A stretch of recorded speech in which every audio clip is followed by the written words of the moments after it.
That's a hard question. I'm trying to think. As a kid, I remember reading, like when I was about 13, reading Diary of Anne Frank.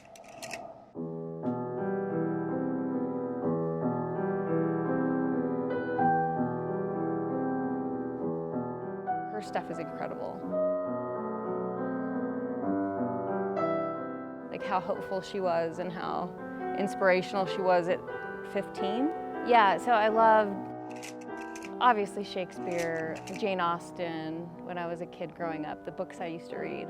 That's where I fell in love with books and with words and with stories. And so it was an escape for me. Hello, I'm Teresa YoKell, and I'm the Vice President of Advancement here at the Arvada Center for the Arts and Humanities.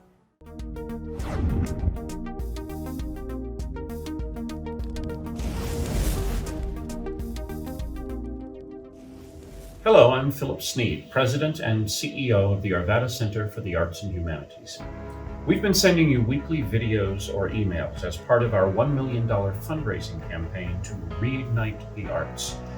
I hope you've enjoyed getting to know some of the employees who make up the Arvada Center. They're all creative and passionate about the work they do. We wanted to share their stories with you so you would have a better understanding of what goes into building a theater production, installing an art exhibition, and engaging students with music and dance. The employee you'll meet this week is someone you may already know. Teresa YoKell is our Vice President of Advancement, which means she oversees the departments that advance the mission of the organization. She oversees communications, audience services, and philanthropy. I've known and worked with Teresa for nearly a decade. What she loves most is working directly with our donors, and she excels as a leader because of the lasting relationships she's created. Teresa is the driving force behind our Reignite the Arts campaign. She and her staff work hard to create a seamless experience from the moment you purchase your ticket to the day you decide to join our family of donors. Even in a normal year, ticket sales and tuition cover only a portion of what we do at the Arvada Center. Thanks to Teresa, through our donor support, our programs have the funding that ticket sales and tuition don't cover. So I was born in Silver City, New Mexico, and we lived there about 3 months. I like that you can edit this stuff. We moved a lot, so I grew up mostly in Texas, and my parents were part of a religion that didn't allow me really to have or to associate with people outside of that religion. So I didn't have a lot of friends, and I spent a lot of time at home in my room, reading stories and writing stories. I started writing when I was in 2nd grade. As I was growing up, because of my childhood being as difficult as it was, books and stories were a way for me to escape and for me to create my own world where things weren't happening like they were happening in my home. As I got to be a little bit older, it became clear that there was significant abuse, and so when I turned 16, I was removed from my home by Children's Protective Services in Texas and placed in a girls' shelter.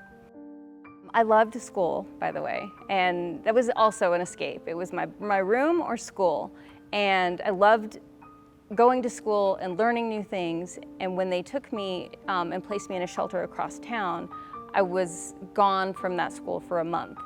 When I returned, none of my teachers knew why I had been gone, and I was too ashamed to tell them why, but I did go to them and ask them, how can I make up my grades? Because I failed every single class. Only one teacher said, okay, let's figure out a way to get you to improve your grade. I was a school teacher. I taught high school, 9th, 10th, and 11th. I didn't know her very well at the time. It was very common in that school to have kids come and go. You never really knew what was going on. You know, she asked for a makeup work. Hardly anybody ever did their makeup work. She said, write in this journal. Fill it up. Just fill it up. And then read this book, it was The Scarlet Letter, and write an essay about the book. So not too long later, Teresa comes back. I've read the book. I'm ready for the test. Here's my journal. For the first time ever, I wrote my story in this journal that I gave to somebody to read. And that's where I heard her story. And I had no idea that she was an amazing writer. difference between a writer and a writer with a capital W is that ability to put someone in that place, basically shake them by the shoulders and say, see me, look at me. She wrote back in the journal in the margins, and she was like, you can write. I saw someone who was smart, who had a lot of talent. Like, you have really raw talent, you can write. And so she sort of took me under her wing in that sense of being like a mentor. And we were getting ready to do a research project. So I decided that she wasn't going to do what everybody else was going to do. She was one of those teachers who was really inspirational, who was like, you can go to college, you can become something, you can do something. Well, first off, she was going to write some essays about her experience based on some of the things that were in her journal. And she could decide, but her research project was going to be to see where she might be able to get these essays published somewhere or get scholarships. My parents always told me I was never going to college because that's not part of the religion.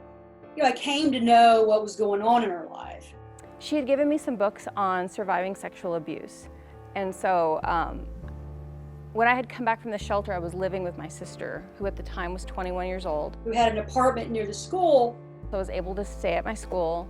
And then one day my father found out that I had these books that Miss Brockway had given me. And he became enraged, he was furious. There was a court order for him to not be within 500 feet of me. Of course, he came over to my sister's and was banging on the door. So I called Miss Brockway. She's the first student I ever gave my phone number to.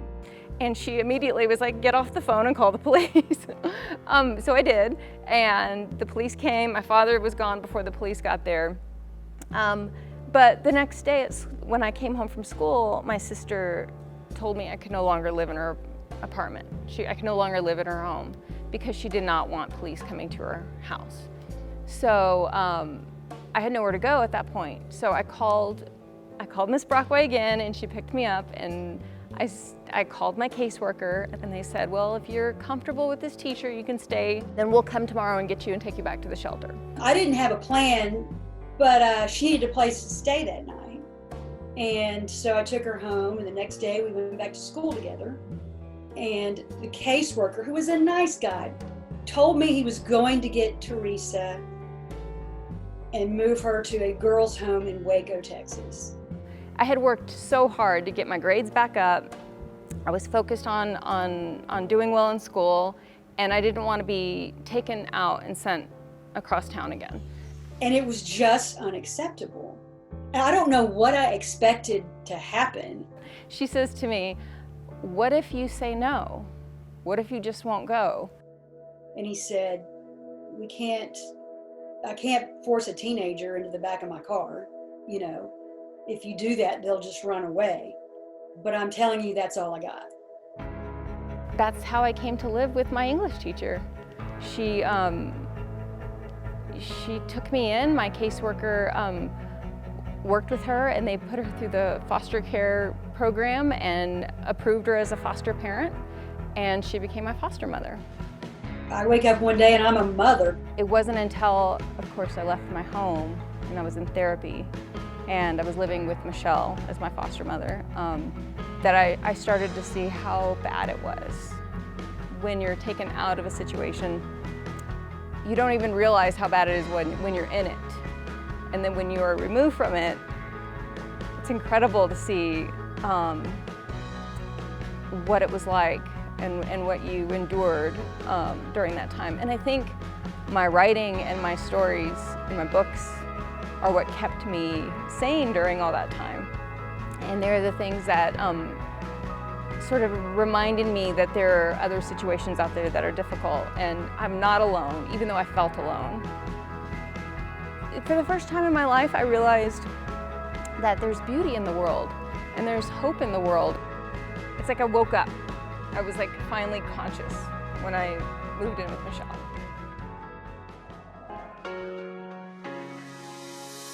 You get me low, but I'm not dysfunctional.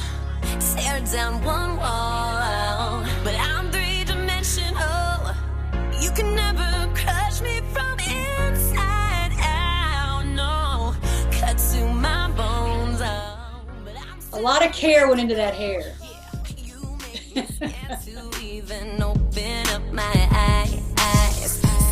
My favorite thing about working here is our donors, and getting to work with them and getting to know them and getting to find out what they're most passionate about, because then I can connect them to that art form.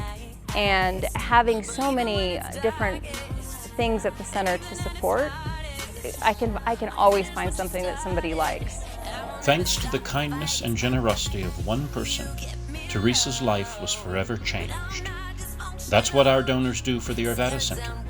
Your contributions enhance the lives of our community of artists, educators, performers, and everyone who experiences the arts.